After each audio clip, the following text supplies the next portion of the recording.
anything with cure. Well, maybe I have. Maybe I've just gotten happy and everything got better. Sometimes I'm a pretty simple guy, I guess. All right, we have a book that's going to help us with this subject. It is called Healing. I have it in front of me, right? Healing by Contacting Your Cells, the Spiritual Side of Healing. Barbara Wolf is a world lecturer. She helps organize global teleconferences for peace, such as peace in Pakistan, peace in India, peace in Haiti. She's the founder of the Global Meditations Network and an author, obviously. Margaret Anderson is also on the phone. Margaret worked for many years in museums in the field of conservation of historic textiles and rugs, a global speaker, a participant in global teleconference as well for peace. And so two ladies kind of on the same life path as you and I when it comes to trying to make sure people are peaceful. Yeah. Barbara and Margaret, good morning, ladies. Thank you for being on the show with us today. Good morning. Hello. I'm Barbara Wolf. And I'm Margaret Anderson. And we're ready to talk, okay? Where are you? Ladies, where are you? Oh, home. Home.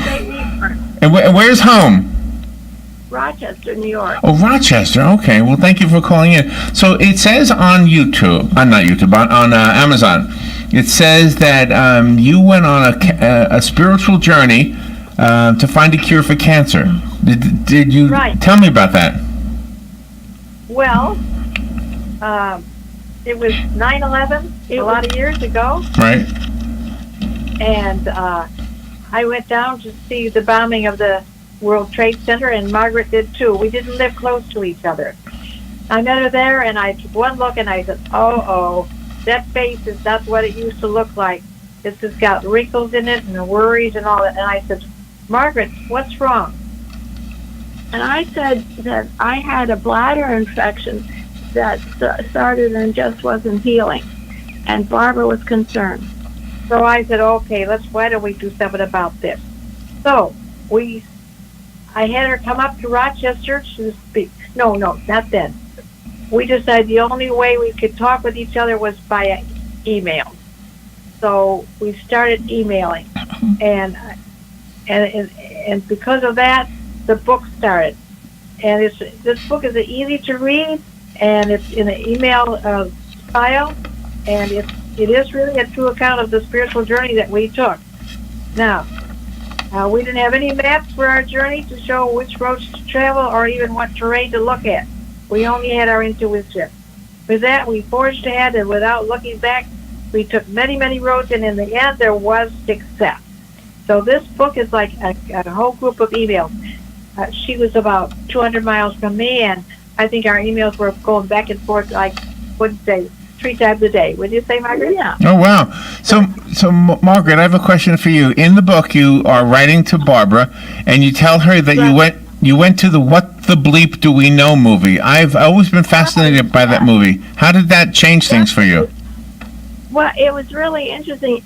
It was about how all that water has a consciousness, and the Dr. Emoto could photograph water that when they had 2 samples. One sample of water, his children would say, I love you, we're grateful for water.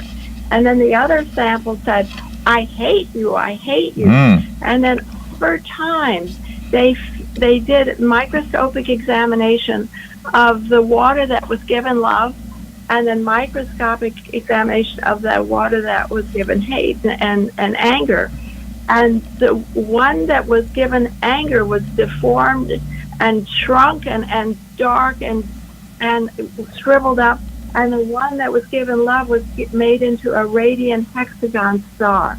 So water has a consciousness, and our bodies are made up of 90% water. So if we're giving love to the water giving love to the cells, well, they're responding by becoming healthy and radiant and in life. And Dr. Emoto's book is Messages from Water. I think it's very interesting to see exactly what the molecules of water look like when giving love, when giving thanksgiving, and then the others when you speak roughly and angrily to them. Mm-hmm. And I want to add here that we had been invited by Dr. Emoto to come to his office in Japan while he was doing this kind of thing about water having a consciousness.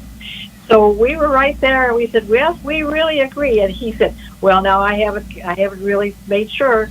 And we thought, "Oh my God, we're ahead of time here." Oh my! He did. He proved it very seriously because the whole group went to pray over a reservoir, and they tested the water before the prayer and then after the prayer, and the radiance of that water completely changed. So I totally recommend that movie, What the Bleep Do You Know? Yeah. So how did you apply that to yourself and the illness that you were trying to conquer? Well, I emailed Margaret saying, we have to think about this, that our cells have a consciousness. And if they have a consciousness, then what we say to them, what we think to them, is how they're going to react. If you're have anger or fear or worry or whatever, they're going to react in a negative way. If you have a positive thought about yourself, well, they're going to pick up the positiveness. Yeah. And since all cells have a consciousness and all cells respond to positive or negative, this book is about how to live in a very positive frequency. But my first assignment with Barbara was, she said, "Now, Margaret, you have to give love to your cells." I had to learn that they all had a consciousness, and then I had to learn that unloved cells can become diseased cells. So my first assignment was to give love to the cells and then ask them what was the matter. So in meditation, early in the morning, I connected to the cells, and I said, we're going to travel to an island in the Pacific and listen to a beautiful singing music concert. And we all spread out on the lawn. I visualized this, and I just gave them love, poured love, and I felt they responded. And so when I wrote to Barbara, I said, I connected to the cells, I gave them love, but oh my goodness, I forgot to ask what was the matter. And then all of a sudden, the cells spoke and they said, "Love heals." And that was the beginning of all the messages. Oh, wow. Yeah. So can I ask a question about what we've talked about so far? Do you have to talk to yourself, or could you talk to another separate body, either a friend or a dog? Like a dog sick is also made up mostly of water, but the dog can't think positive thoughts because that's not the way they're made. But can you talk positive things to an external body, whether it's human or not, and make a difference? Oh, yeah.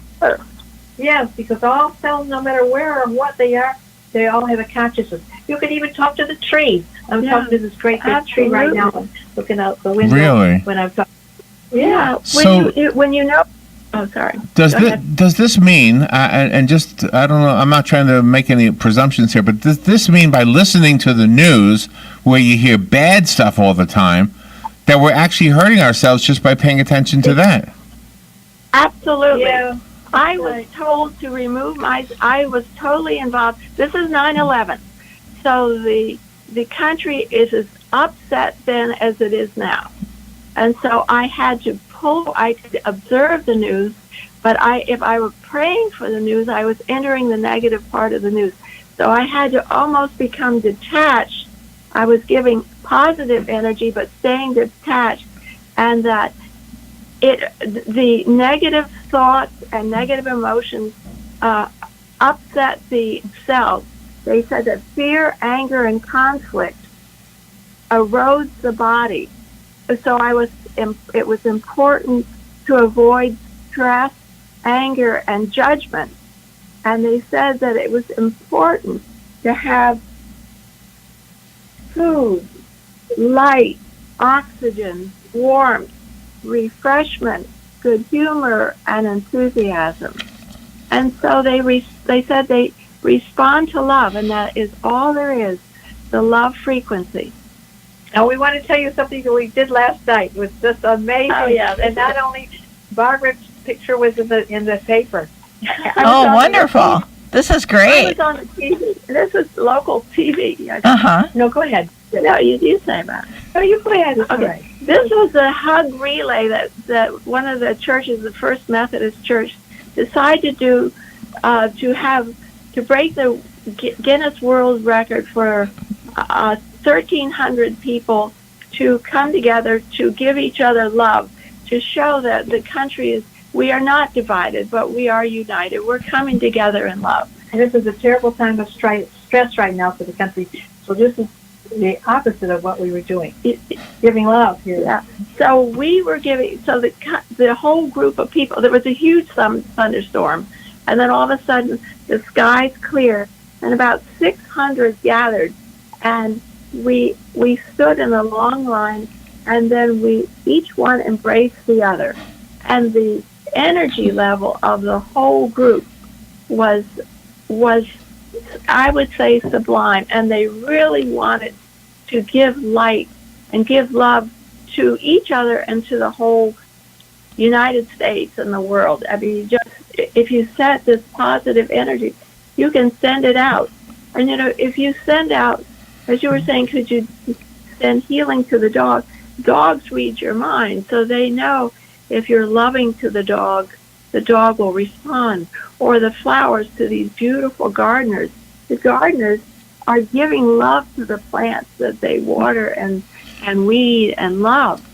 So, and then when you're working together, it's the two of you working on the radio together, you give each other love and support. So, of course, you feel better.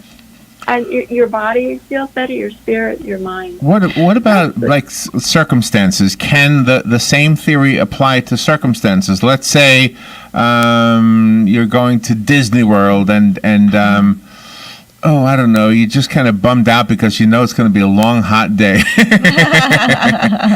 I mean, is there a way to kind of maybe psych yourself up so that you enjoy the day better? Well, you know what? Talk to yourself. Hey, self, we're going to have a good time. It's going to be fine. Don't worry about it being too hot or too cold. This is going to be fine. And just talk to yourself, and you'll realize your mood is getting better and better. Yeah, if you think it, you will be it. So you think happy thoughts. Oh, this won't be hard, because I can sometimes. Oh my gosh, this is going to be too difficult. No, this is not going to be too difficult. I'm energetic, and I can't wait to go. And then if you need to sit down and rest there, if you need to have something to drink, pay attention to your body. Don't let it wear out. I really like the fact that your book is very conversational, because you each alternate with your thoughts and what it is that you want to make as a revelation. You also spoke about the fourth dimension. Yeah. Here's a quote from the book that we put in the right front. Your book just came, and I love it. The format of the emails bouncing back and forth between the two of you over 200 miles of communication lines is quite wonderful. So you see, people like things like that. There are different dimensions that we live in, and as we become more sensitive and spiritual, you can begin to see and feel a higher dimensions. And so if people live on the levels of anger, hatred, and judgment, well, what they do is they get anger, hatred, and judgment back to them. But if you give out the love of generosity, forgiveness, love, your music, give out beautiful music, a beautiful hope, everybody feels better, and they will return that to you. And here's something that's in the book, too. Well, there's one lady that read the book. I don't even know where to begin, but I have been so happy reading your book. My energy has changed. Even my husband has noticed. I knew there were even patches of darkness that I could not get rid of, but I'm so grateful. I'm putting all this into practice. And there, I was a great worrier. Oh, go ahead. You split up words in the book. One of the words was disease, and you split it up into dis-ease, and I found that very clever. Yeah, that's right. That's a good teaching in its own way. And interestingly, these emails, I was doing them as personal letters. I was never going to know that this was going to be a book, because I would have stopped everything. But we went through the whole series of learning how to when to eat. How to maintain a positive attitude. To if there's negativity, how to avoid it, or then if not, take it and give, the anxiety, say to Mother Earth or to Pele or something, and the nature elements can use it for fertilizer. But I just lost my. Let me just interrupt you, just to reintroduce you. The book is called Healing by Contacting Your Cells. It is written by our two guests, Barbara Wolf and Margaret Anderson. And are you both in Rochester? Yes. Okay. And I now remember what I was talking about. So when this is Margaret again. When we went through all the process, and it's a step-by-step process that people can use and follow, I agreed with Barbara when she said this will be a book.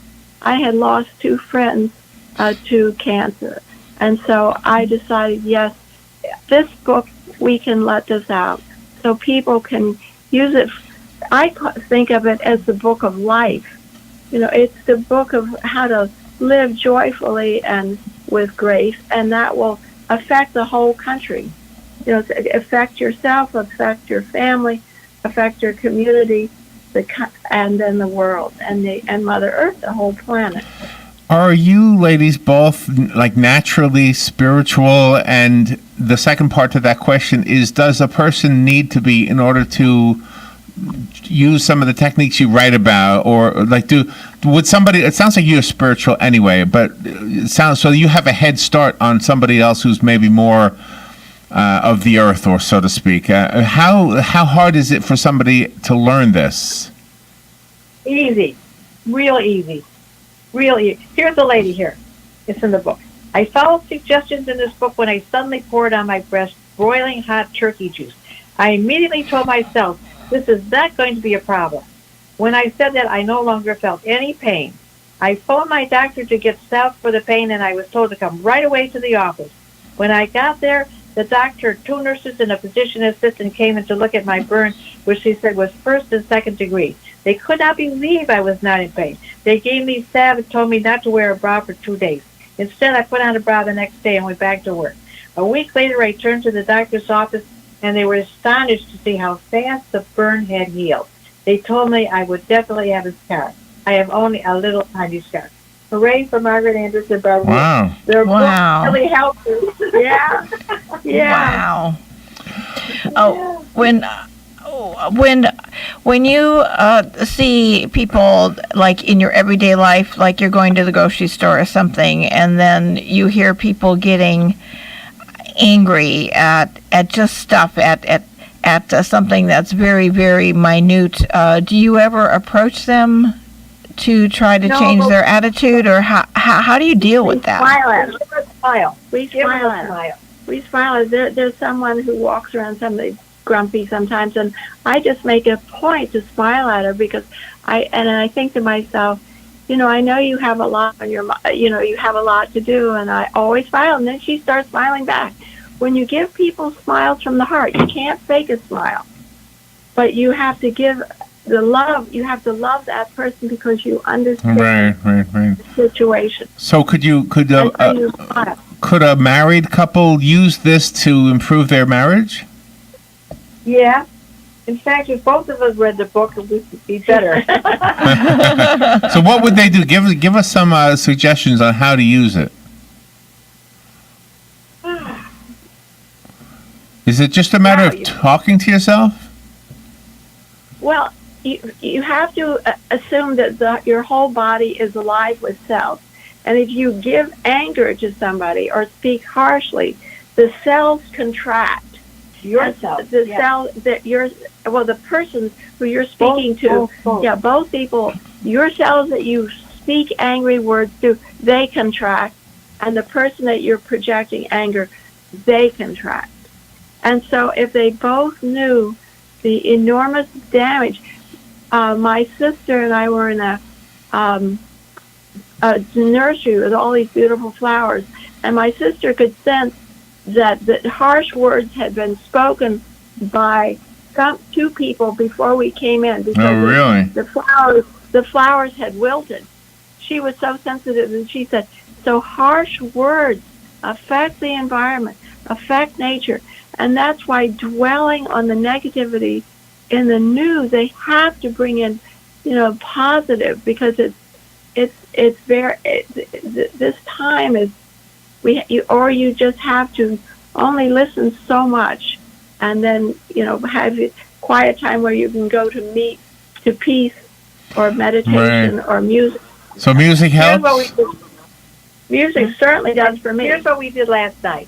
Last night was when we attended this thing to get the highest, highest what? Oh, the number for the hug relay. For a hug relay. The highest number, where everybody was hugging each other. And just before we were ready to start, we looked up at the sky, and oh my, there's a great big storm coming. So we said, no, come on. Hey, son, come on. We love you. Do you know it broke apart and we never got it? The sun came out. Oh, that's wonderful. I did that to traffic lights.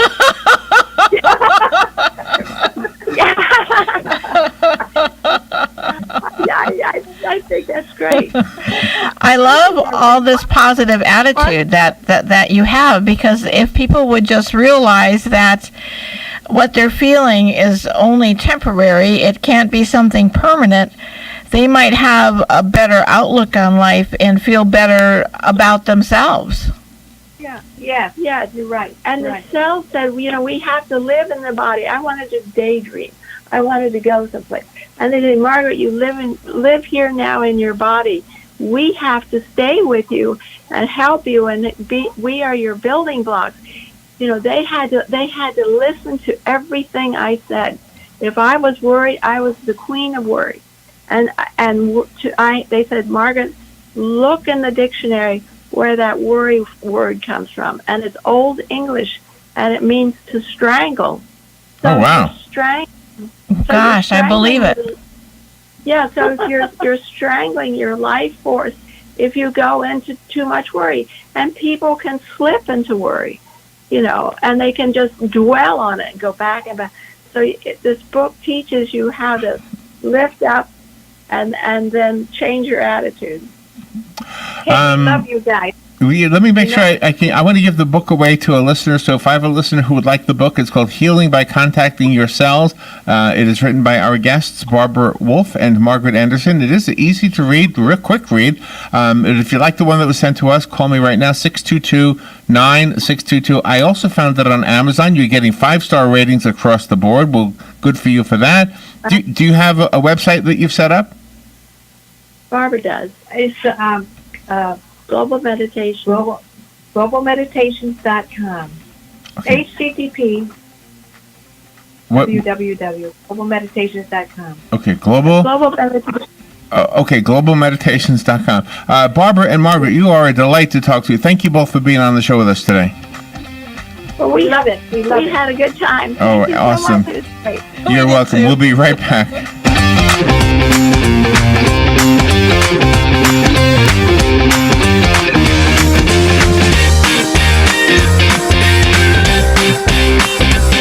It's time for the 37th annual Ocala Shrine Rodeo. Thursday, August 29th. Don't miss Bullfighters Only, the baddest animals on the planet.